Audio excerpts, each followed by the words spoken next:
제가 한 절, 여러분이 한 절 교독하십니다. 여호와께서 회오리 바람으로 엘리야를 하늘로 올리고자 하실 때에 엘리야가 엘리사와 더불어 길갈에서 나가더니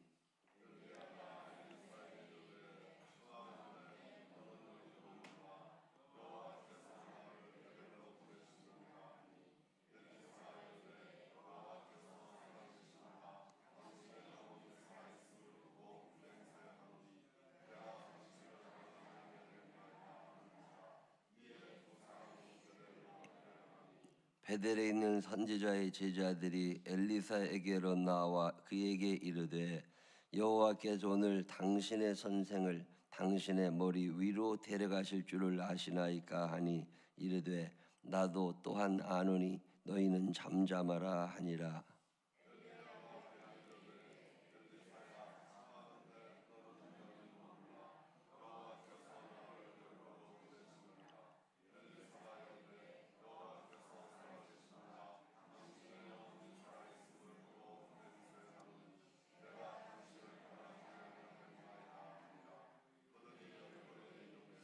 여리고에 있는 선지자의 제자들이 엘리사에게 나와 이르되 여호와께서 오늘 당신의 선생을 당신의 머리 위로 데려가실 줄을 아시나이까 하니 엘리사가 이르되 나도 아노니 너희는 잠잠하라.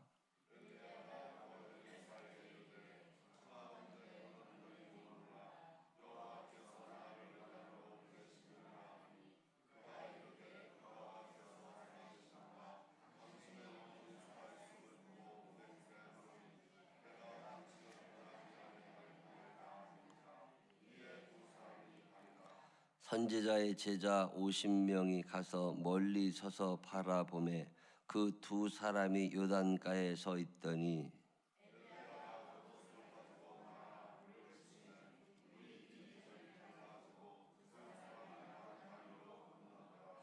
건너매 엘리야가 엘리사에게 이르되 나를 내게서 데려감을 당하기 전에 내가 내게 어떻게 할지를 구하라.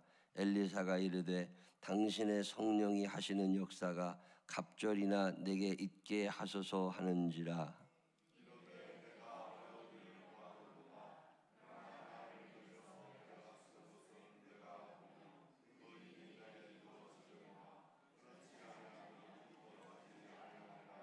함께 읽으십니다. 두 사람이 길을 가며 말하더니 불수레와 불말들이 두 사람을 갈라놓고 엘리야가 회오리 바람으로 하늘로 올라가더라. 아멘. 살아계신 하나님의 은혜가 우리 모두 함께 하시기를 주님의 이름으로 축원합니다. 오늘 최태수 목사님 영등포 중앙교회 저 영등포구에 물레동 그역 그 지하철역에다 좀 이렇게 감어 있는 교회, 아주 큰 교회죠. 오늘 최태수 목사님 나오셔서 갑절의 영감이라는 제목으로 말씀 전하실 때 큰 은혜의 시간이 되시기를 바라고 우리 최태수 목사님 나오실 때 큰 박수 함성으로 환영합니다. 할렐루야.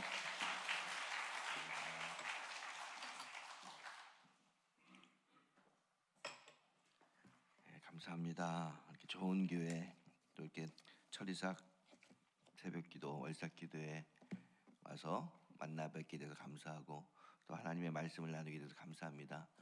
오늘도 큰 은혜가 임하고 이번 한 달 성령의 능력으로 승리하는 한 달이 되길 축복합니다. 요즘 참 살기가 힘들다고 다 이야기합니다. 곳곳에서 참 목사님 너무 힘들어요, 어려워요 이런 이야기들을 많이 듣습니다.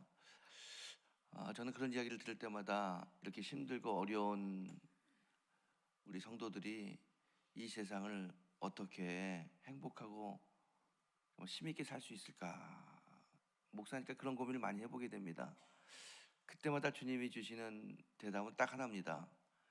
사람의 힘으로 사는 것이 아니라 하나님이 주시는 힘, 하늘로부터 내려오는 힘, 성령의 능력으로 살아야 된다. 그런 말씀을 많이 듣습니다. 그래서 오늘 여러분 정말 우리가 이번 한 달 성령의 능력 안에서 하나님과 동행하는 복된 한 달이 되기를 주님의 이름으로 축복하고, 어떻게 하면 우리가 성령의 능력을 좀 체험할 수 있을까? 성령의 능력을 받을 수 있을까? 이 본문을 가지고 함께 좀 은혜를 나누겠습니다. 여러분, 세상 사람들은요, 어렵고 힘들고 또 이 세상을 잘 살기 위해서 세상 사람들이 원하는 힘이 있습니다. 내가 이런 권력을 가지면, 또 이런 힘을 가지면 이 세상에서 잘 살 수 있겠다, 편하게 살 수 있겠다, 행복하게 살 수 있겠다. 그래서 그들이 추구하는 게 몇 가지가 있습니다. 제일 먼저 여러분 생각해 보세요. 세상 사람들이, 여러분 주변에 있는 사람들이 난 이것만 있으면 정말 행복하고 잘 살 텐데, 그러는 게 뭐가 있을까요? 그렇죠, 여러분. 돈만 있으면 내가 정말 행복하겠다. 돈만 있으면 내가 정말 편안하겠다. 그런 생각 많이 합니다. 그래서 사람들은요, 돈을 갖기 위해서 노력하는 것을 뛰어넘어서 수단과 방법을 가리지 않습니다. 지금 이 시대가 굉장히 악하다고 하는데, 악한 이유가 뭐냐면 이 돈을 갖기 위해서 수단과 방법을 가리지 않기 때문에 그래요. 이 돈 때문에 부모도 죽이고요, 돈 때문에 자식도 버리고요. 정말 이 돈이 우리의 삶을 너무나 힘들게 합니다. 그런데 사람들은 이 돈만 있으면 뭐든지 잘 될 거라고 생각합니다. 그래서 돈 하면서 살고 있습니다. 돈만 그렇습니까? 어떤 사람들은 그래요. 내가 권력을 잡으면, 높은 지위에 있게 되면 내 삶이 참 편할 거다, 우리 가정이 편할 거다. 그래서 권력을 추구하는 사람도 있습니다. 또 어떤 사람들은 이 돈과 권력을 잡기 위해서 학력이 좋아야 된다, 높은 학력, 좋은 대학 나오면 된다. 그리고 내가 이렇게 힘들고 어려운 것도 내가 못 배워서 그렇다, 좋은 대학을 나오지 못해서 그렇다. 그래서 그냥 학력을 추구하는 사람이 많이 있습니다. 여러분 보세요. 세상 사람들이 생각하는 세상을 살기 위해서 필요한 것은 돈, 권력, 학력, 그래요. 이게 그들이 추구하는 가치관입니다. 그런데 가만히 보니까요, 요즘은 이 돈, 권력, 학력, 여기 하나가 더 붙어요. 뭔지 아세요? 미모가 있어요. 미모가 있어야 돼요. 얼굴이 예쁘고 잘생기고 몸매가 좋고 또 몸짱이고, 그러면은 잘 된다는 거예요. 그래서 요즘 젊은이들은요, 그냥 얼굴 가꾸고 몸매 가꾸는 일에 굉장히 노력을 많이 합니다. 여러분, 여기서 멀리 떨어지지 않은 곳에 압구정동이라고 있습니다. 이 압구정동 전철역에서 내려서 조금 걸어가면 거기를 뭐라고 이야기하냐면 압구정 성형밸리라고 이야기합니다. 한 700~800m, 1km도 안 됩니다. 한 700~800m 되는 그 거리인데요, 양쪽으로, 제가 신문에 나온 거 보니까 양쪽으로 성형 수술하는 병원, 피부과, 이 성형수술 또 피부과, 이 병원이 이 700m 거리에 1,500개가 있다고 합니다. 어마어마한 거죠. 한번 가보세요. 제가 그 뉴스를 듣고 가봤더니 이 한 건물 안에도 그냥 피부과나 성형외과가 얼마나 많은지 몰라요. 다다다 붙어 있습니다. 그래서 거기 지나가는 사람들이 하는 이야기가 있어요. 부모님이 날 낳으시고 의사 선생님이 날 만드셨으니 내 길이 형통하리라 그럽니다. 내가 의사 선생님이 내가 예쁘게 만들면, 잘생기게 만들면 내 길이 형통할 거라고 생각합니다. 근데 여러분 한번 보세요. 냉정하게 생각해 보세요. 과연 그럴까요?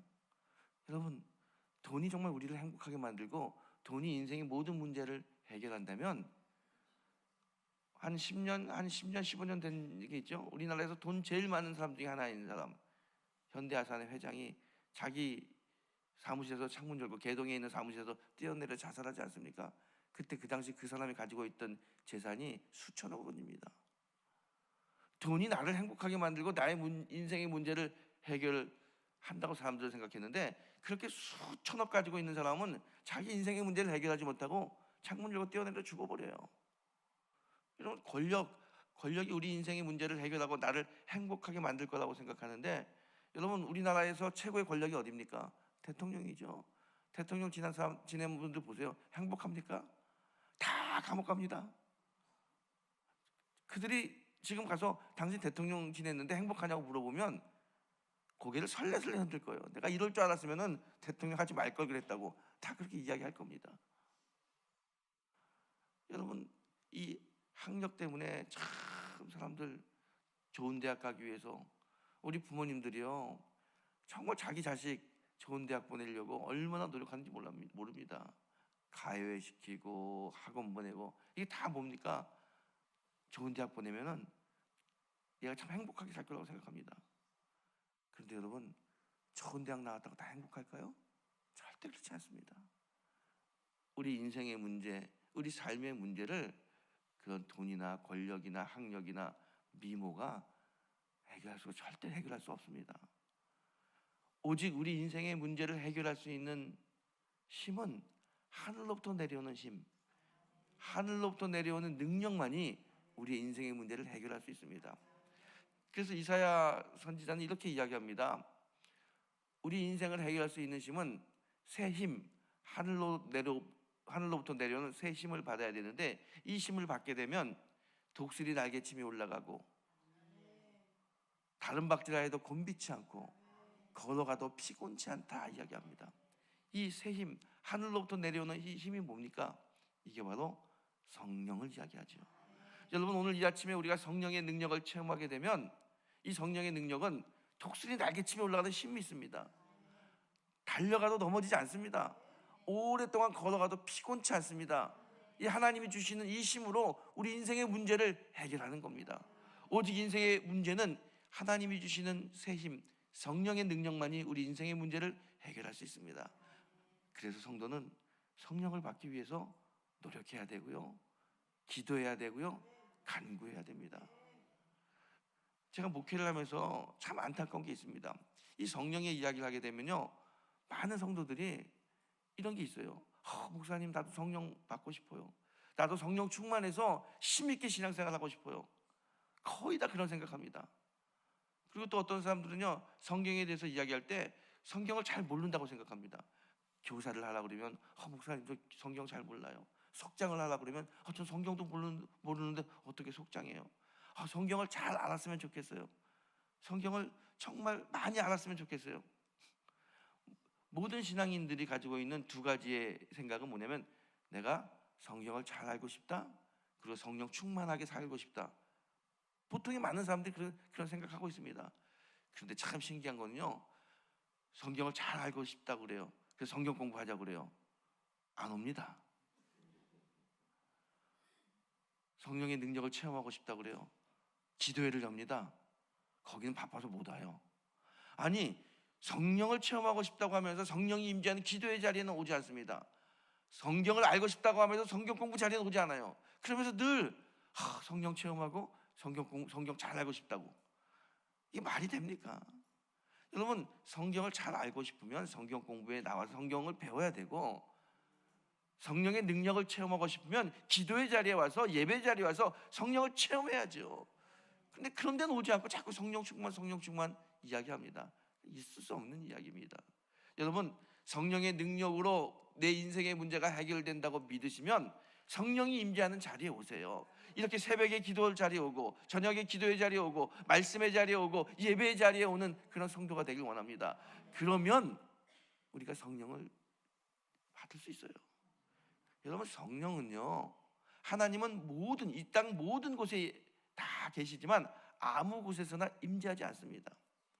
임재하지 않는다는 이야기는 아무 곳에서나 역사하지 않는다는 이야기예요. 여러분, 이런 얘기 들어보셨어요? 어떤 사람이 노래방에서 노래 막 부르다가 성령을 체험했다. 그런 얘기 보셨어요? 저 설악산으로 관광버스 타고 놀러 가다가 버스간에서 내가 성령 체험했다. 그런 얘기 들어보셨어요? 절대 그런 얘기 들어본 적이 없을 겁니다. 하나님은 노래방이건 관광버스 아니건 하나님은 계셔요. 하지만 하나님은 그런 데서 역사하지 않는다는 겁니다. 여러분, 이런 얘기 들어보셨어요? 내가 새벽 기도에서 기도하다가 성령을 체험했다. 내가 금요일날 철야하다가 뜨겁게 기도하다가 성령을 체험했다. 내가 산에 기도하러 갔다가 성령을 체험했다. 다 들어보셨잖아요. 하나님은요, 모든 곳에 계시지만 아무 데서나 역사하지 않습니다. 하나님은 임재하는 곳이 있어요. 하나님의 임재가 있는 곳에 가야 됩니다. 하나님의 임재가 있는 곳이 어디입니까? 이 생명나무 교회죠. 이곳에 오셔서 기도하고 예배하고 찬양할 때 하나님의 능력이 임합니다. 하나님의 임재가 임합니다. 그래서 성도는 이 임재가 있는 자리를 사모해야 되는 거예요. 오늘 이 아침 하나님의 임재가 있는 이 예배당을, 이 성전을 사모하는 여러분에게 하나님의 은혜가, 하나님의 성령의 능력이 분명히 임할 줄 믿습니다. 자, 성령의 능력이 임하는데 이 성령의 능력이 임할 때 우리가 어떻게 살아야, 어떤 마음을 가지고 이 성령의 능력을 받아야 우리 안에 성령 충만이 이루어질까? 오늘 본문이 그 이야기를 하고 있는 거예요. 여러분, 구약시대 성령의 능력 받은 사람 중에 최고의 사람을 꼽으라면 저는 엘리야를 꼽습니다. 여러분 다 아시잖아요. 바알 선지자 850명과 싸울 때 1대 850으로 싸워가지고 이긴 사람입니다. 바알 선지자들이 제단을 쌓고 불이 내리기를 기도했지만 불이 내리지 않았어요. 엘리야는 제단을 쌓고 거기에 물을 붓고 하나님께 기도했더니 불이 내려서 그 제단을 다 태우지 않습니까? 정말 뜨거운 사람이고요, 성령에 충만한 사람입니다. 당대 엘리야 하게 되면 성령의 사람이었습니다. 그 엘리야에게 많은 제자들이 있었는데 오늘 본문에 특별히 엘리사라고 하는 제자가 있습니다. 엘리사는 여러분과 저처럼 평범한 사람입니다. 그냥 평범한 사람이에요. 그런데 엘리사가 자기 선생님 엘리야를 보게 되면 엘리야가 큰 일을 하는데, 하나님의 귀한 역사를 감당하는데 어떻게 저런 일을 할 수 있을까? 가만히 봤더니 이유는 딱 하나예요. 답은 하나입니다. 그에게 성령의 능력이 있다는 거예요. 하나님의 임재가 있다는 겁니다. 그래서 엘리사가 생각합니다. 나도 하나님의 능력, 성령을 받으면 우리 선생님처럼 저렇게 능력 있는 삶을 살 수 있겠구나. 하나님의 사람 손에 붙잡혀서 많은 역사를 이룰 수 있겠구나. 그 생각을 하는 거예요. 그래서 엘리사는 자기 선생님을 보면서 성령의 능력을 간구합니다. 근데 어느 날 이 엘리야가 이제 이 땅에서의 삶을 다 마감하고 사명을 마감하고 하늘로 올라가게 됐습니다.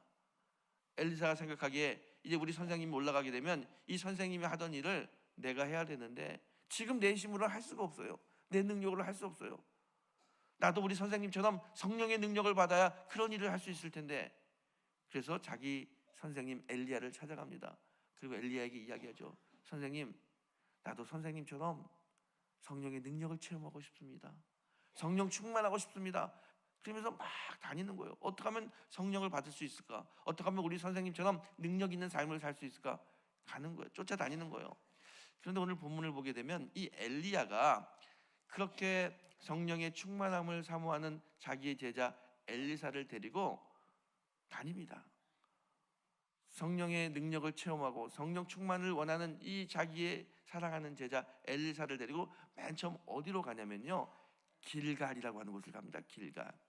여러분, 우리가 성경을 읽을 때 여러 가지 지명이 있는데 이 지명은요, 지명마다 영적인 뜻이 있어요. 그걸 알면은 신앙생활 할 때 훨씬 더 힘이 됩니다. 이 길갈이라고 하는 뜻은요, 돌을 굴러 내려 보내다라는 뜻이에요. 성령을 사모하고 성령을 받기를 원하는 당신의 사랑하는 제자를 제일 먼저 어디로 데려가냐면 길갈. 길갈이 뭐라고요? 돌을 굴러 내려보내다. 여러분, 우리가 인생을 살면서요, 이 돌 같은 인생의 무거운 짐 때문에 얼마나 고민하고 있는 사람들이 많은지 모릅니다. 예수를 믿고 교회를 다녀도 인생의 짐 때문에 너무 힘들어하는 거예요. 우리 주님이 우리에게 뭐라고 이야기했습니까? 무엇을 먹을까? 무엇을 입을까? 걱정하지 말라. 이는 이방인들이 하는 거라 그랬어요.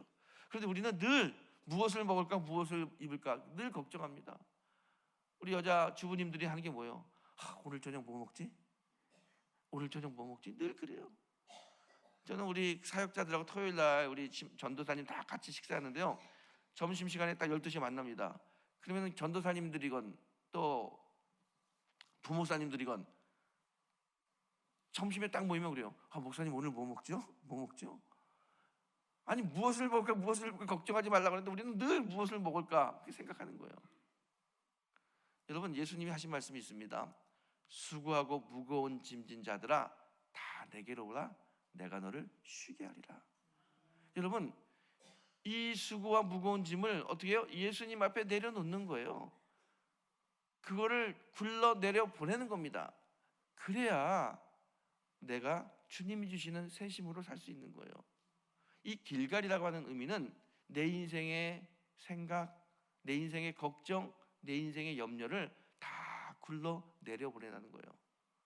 한마디로 말하면요, 다 내려놓으라는 겁니다. 여러분, 여러분의 인생의 모든 문제 가지고 이 가슴에 또 생각 속에 있으면 머리만 아프고요, 몸만 피곤합니다. 하나님께 맡기세요. 주님께 맡기세요. 주님이 하신 약속의 말씀을 들으세요. 수고하고 무거운 짐 다 나한테 가지고 와. 내가 너를 쉬게 하겠다. 이 약속의 말씀을 믿으시고 주님께 맡기세요. 성령의 능력은 주님께 맡길 때 시작됩니다. 보세요. 이 길갈에서 이 엘리야와 엘리사가 있다가 어디로 가냐면 베델로 가는 겁니다. 하나님이 베델로 가라고 이야기합니다. 베델로 갑니다. 이 베델의 뜻은 뭐냐면 베델은 하나님의 집이라는 뜻이 있습니다. 자, 여러분, 하나님의 집은 뭐 하는 곳입니까? 예수님이 이야기했죠. 예수님이 성전에 가서 성전에서 장사하는 사람들을 다 내쫓으면서 하신 말씀, 유명한 말씀이 있습니다. 하나님의 집은 뭐 하는 곳이라고요? 기도하는 곳이라고 그랬어요. 베델은 기도하는 곳입니다. 야곱이 어디서 은혜를 받습니까? 베델에서 받는 거, 기도.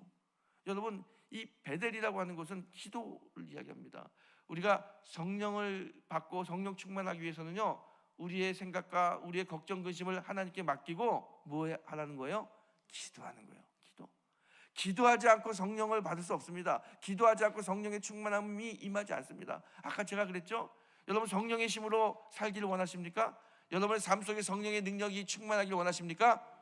기도의 자리에 오세요. 기도의 자리에 오세요. 반드시 하나님은 기도하는 사람에게 은혜와 성령을 부어주십니다. 그래서 오늘 아침에도 성령의 충만함이 우리에게 임할 줄 믿습니다. 자, 이렇게 베델에서 기도를 하는데, 그리고 나서 끝나는 게 아니에요. 하나님이 이 두 사람을 또 어디로 보냅니까? 여리고로 보내. 여리고. 자, 여러분, 여리고 하면 생각나는 게 뭡니까? 여리고 성이 무너지는 게 생각나지 않습니까? 여리고 성이 어떻게 무너집니까? 이스라엘 백성들이 가나안에 가기 위해서 요단강을 건넜는데 여리고 성이 딱 버티고 있는 거예요. 이 여리고 성을 점령해야 하나님께서 약속하신 가나안 땅에 갈 수 있습니다. 근데 여리고 성이요, 난공불락의 성이에요. 무찌를 수가 없어요, 자기들의 힘으로.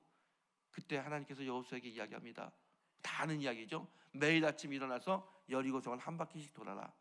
7번 돌고 마지막 7일째 날 7번 돈 다음에 모든 사람들이 양각 나팔을 불면서 소리를 질러라. 그러면 여리고성이 무너지리라 그래요. 여호수아가 이야기를 듣고요, 그 이야기를 이스라엘 사람들이 이야기합니다. 여러분, 얼마나 황당한 이야기입니까?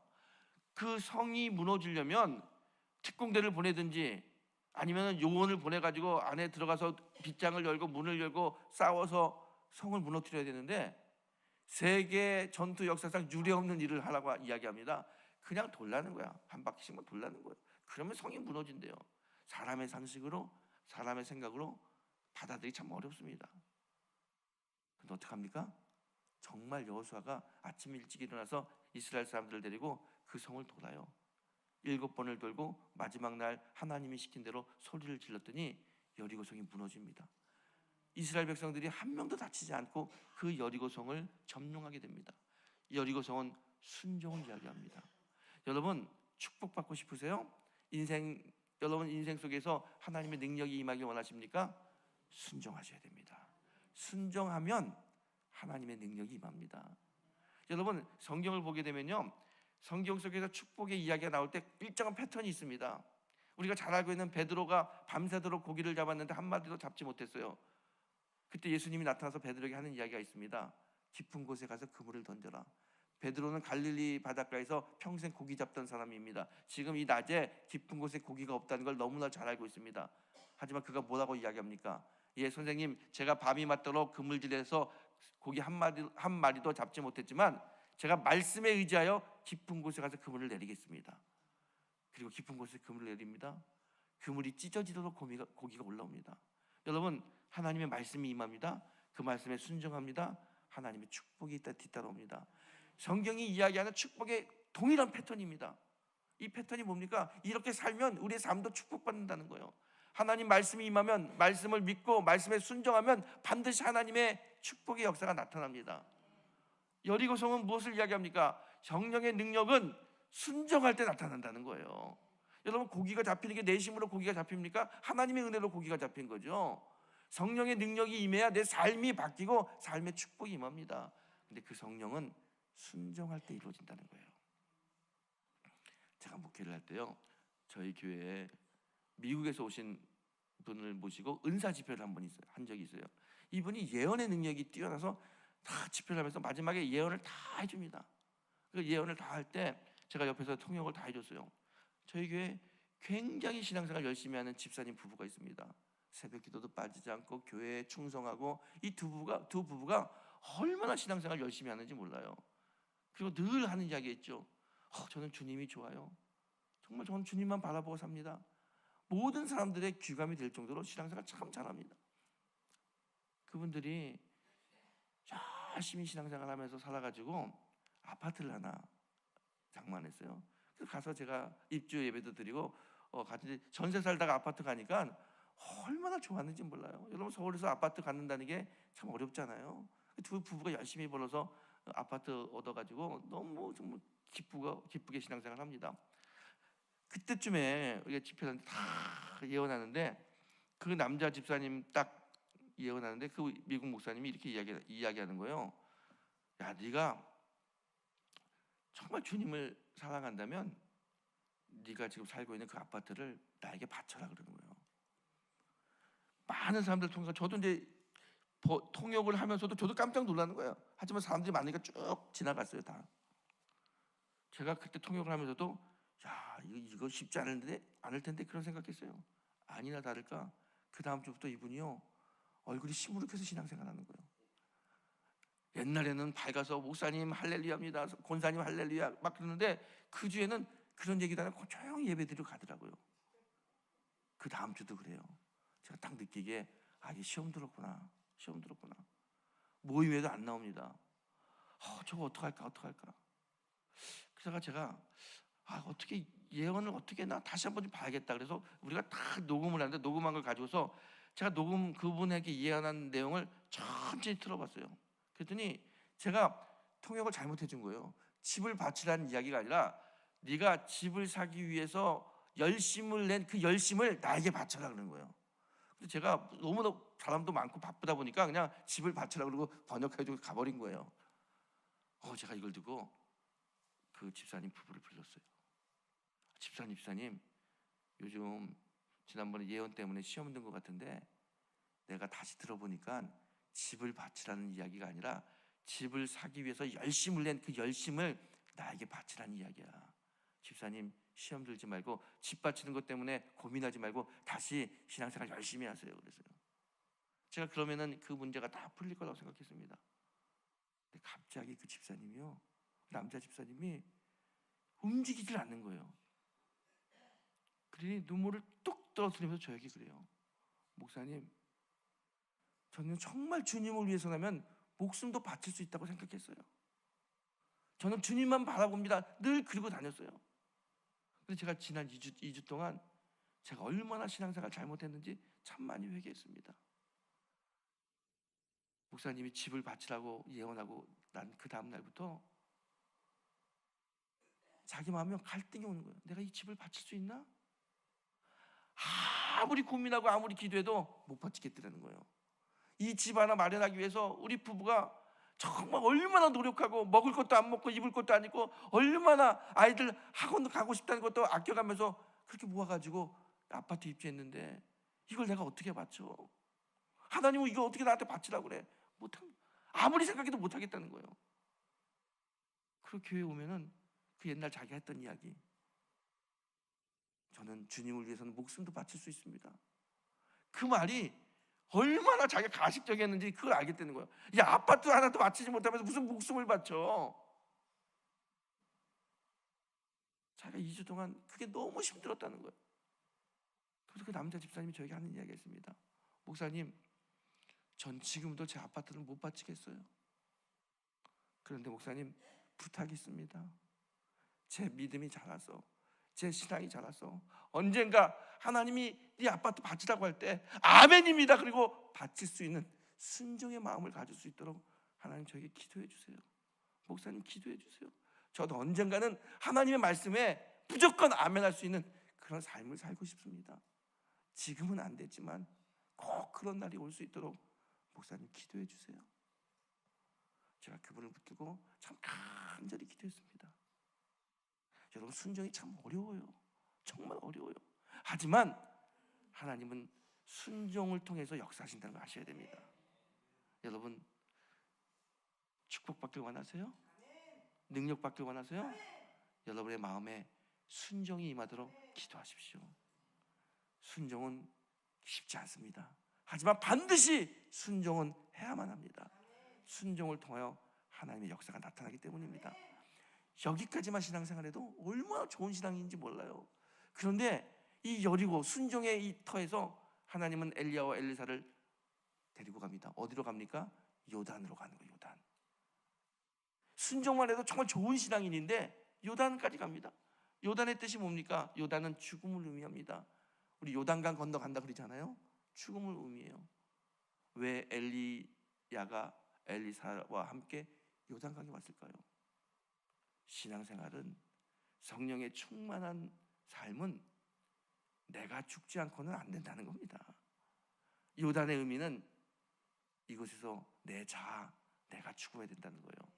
여러분, 신앙생활하면서 내 자아가 살아있으면, 내가 살아있으면 아무리 그 사람이 능력이 있다 할지라도 그 능력은 하나님의 영광이 되지 않습니다.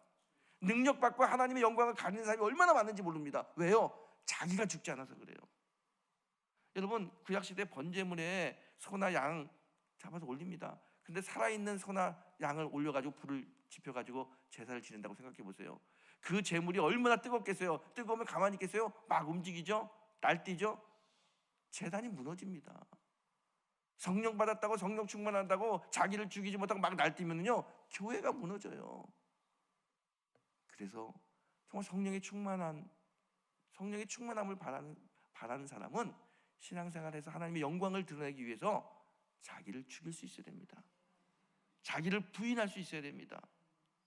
오직 나의 축복, 나의 삶은 하나님의 영광만을 위한 것이다.